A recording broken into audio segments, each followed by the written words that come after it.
नमस्कार, राष्ट्र जगत विजन में आपका स्वागत है। कबीर शोध पीठ के माध्यम से 3 पुस्तकों का प्रकाशन करने का मामला आज विधानसभा में उठाया गया। आपको बता दें, कुशाभाऊ ठाकरे पत्रकारिता विश्वविद्यालय के अंतर्गत ये स्थापित किया गया है। इस पर बीजेपी विधायक अजय चंद्राकर ने प्रश्न किया है। आइए देखते हैं इस मामले में सदन की कार्रवाई।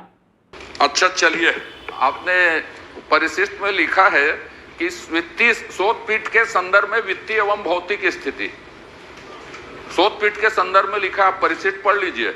अब इसके बाद जब ये कोई काम करने रहे हैं, कोई आदमी नहीं है, तो आपने जितना भी अनुदान एक माने शोध पीठों को अनुदान दिया है कि नहीं दिया है, ये स्पष्ट कर दीजिए। यदि विश्वविद्यालय का है तो शोध पीठों को अनुदान दिया नहीं है कि नहीं दिया? शोध पीठों को कोई अनुदान नहीं दिया गया। अध्यक्ष महोदय, शोध पीठों को कोई अनुदान नहीं दिया गया, आप कहा। तो ये एक तो संत का मैं चरण स्पर्श करूंगा। संत कबीर का इतिहास, कबीर विकास संचार अध्ययन केंद्र है, आप परिशिष्ट में देख लीजिए। कुशाभाऊ ठाकरे में उसमें भी कोई पद नहीं है, कुछ नहीं, कोई अनुदान नहीं मिला है, मंत्री जी ने स्वीकार किया। संत कबीर का इतिहास 2021 में, संत कबीर का इतिहास छत्तीसगढ़ 2021 में, कहत कबीर 2021-22, बिना मुद्रक के, बिना अनुसंधान अधिकारी के, बिना स्टाफ के 3 किताबें लिख ली।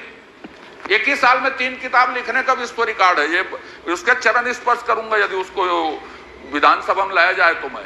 अब इनके पास अनुदान नहीं है, कुछ नहीं है, कुछ नहीं दिया गया, तो आखिर छपवाई किसके गई और कोई स्टाफ नहीं, तो इसके खर्चे कहां से हुए? माननीय अध्यक्ष महोदय, शासन के द्वारा इनकी छपाई के लिए किसी भी प्रकार का कोई अनुदान नहीं दिया गया है। नहीं माननीय अध्यक्ष महोदय, मैं शासन से तो पूछ नहीं रहा हूं, मैं तो शोध पीठ ने ये काम किया, आपने बताया है।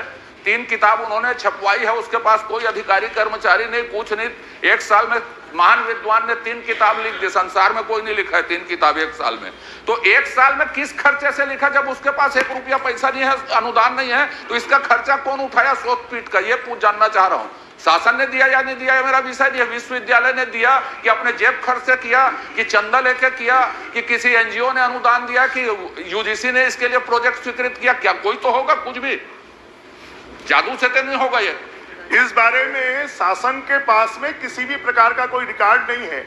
जिस विद्वान के बारे में बात कर रहे हैं, उन्हीं विद्वान ने अपने खर्चे से कहीं से पैसे मांगकर किस प्रकार से किया, इसके बारे में शासन को कोई जानकारी। माननीय अध्यक्ष महोदय, ये उत्तर सही नहीं है। माननीय अध्यक्ष महोदय, जब ये प्रश्न के उत्तर में आया, मैंने पूछा शोध पीठों ने क्या क्या काम किया, तो काम के उल्लेख में आपने 3 किताबों के, एक शोध पीठ का, कुशाभाऊ ठाकरे के, एक शोध पीठ ने 3 किताब छापी है। तो छापी है तो कैसे छपी, क्या छपी, कहां से खर्च आया, किस तरह से आया, जिस चीजों का मैंने उल्लेख किया, इसका उत्तर तो आना चाहिए माननीय अध्यक्ष महोदय। वो विद्वान ने किया हो, किसने किया हो, विद्वान ने भी किया होगा तो आपको जिम्मेदारी से यह बताना चाहिए कि विद्वान ने खर्च किया है इसका और इतना पैसा खर्च हुआ है, यह मुद्रक प्रकाशक ये है करके, जब उत्तर में आया हो वो विषय। तो माननीय अध्यक्ष महोदय, माननीय सदस्य की चिंता जायज है, क्योंकि पिछले 5 सालों में शोध पीठों के लिए कोई अध्यक्ष नियुक्त नहीं किया गया, शोध पीठों ने कोई काम नहीं किया। मैं माननीय सदस्य को, विद्वान सदस्य को इस बात का विश्वास दिलाता हूं कि आने वाले समय पर सभी शोध पीठों का संचालन सुगम रूप से हो। ये हमारे छत्तीसगढ़ के ऐसे लोग हैं, साहित्यकार हैं, लेखक हैं, पत्रकार हैं, वरिष्ठ जन हैं, इनका सम्मान बढ़े और इसी के लिए इन शोध पीठों की स्थापना की गई है। आने वाले समय पर इन शोध पीठों का सुचारू संचालन किया जाएगा, इस बात की मैं जानकारी देता हूँ। नहीं, पर इस घटना की जांच, ये तो अप्रत्याशित बात है, ठीक है आप करेंगे, मैं आपको साधुवाद देता हूँ। लेकिन ये 3 किताब जो जादू छपी है, 1 साल में लिख दी गई, तो उसके बारे में तो आप जांच करवाइए, क्यों हुई है? भ्रष्टाचार ना हुआ हो, कुछ भी ना हुआ, पर आपने उत्तर दिया था, आपके संज्ञान में आनी चाहिए। आप बोलिए कि मैं इसको कम से कम पता लगा के ऐसी घटनाएं ना हो, या हुई है तो विधिवत रूप से हो, इसकी घोषणा कर दीजिए। आप प्रश्न भी कर रहे हो, जवाब भी दे रहे हो, दोनों विशेषज्ञ खड़े हैं। विशेषज्ञ नहीं है भाई साहब, इस सदन के आप तो सबसे मुखर बोलने वाले, प्रश्न करने वाले और सबसे अच्छा जवाब देने वाले दोनों खड़े हैं। दोनों का उत्तर सही आ रहा है, मगर मुझे लगता है कि प्रश्न का जवाब आपने दे दिया। ब्रिजभवन जी को जवाब देने की जरूरत समाप्त हो गई। नहीं है, मैंने जवाब नहीं दिया है साहब, मैंने ये चलिए ब्रिजभवन जी बता दीजिए। उत्तर में आ गया है और इसका चलिए ब्रिजवान जी से सुन लीजिए।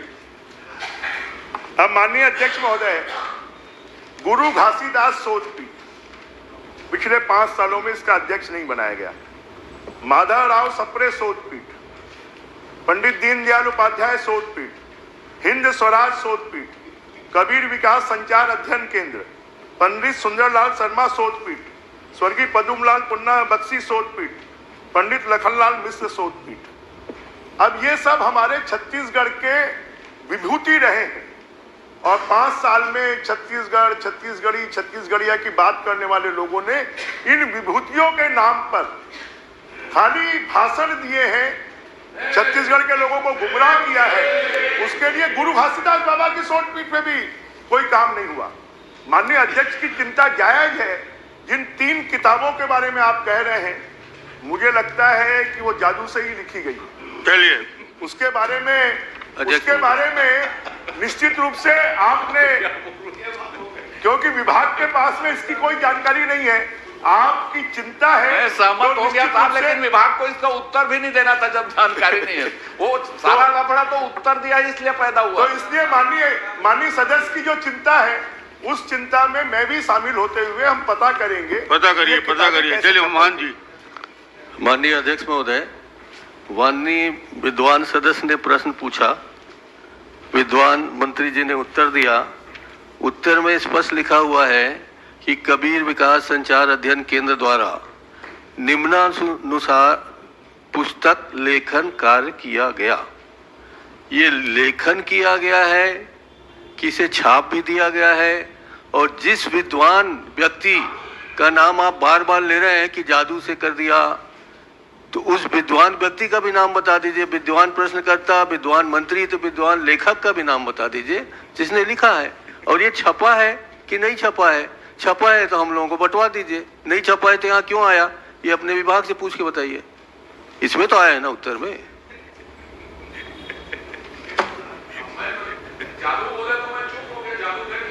जादू थोड़ी चलेगी।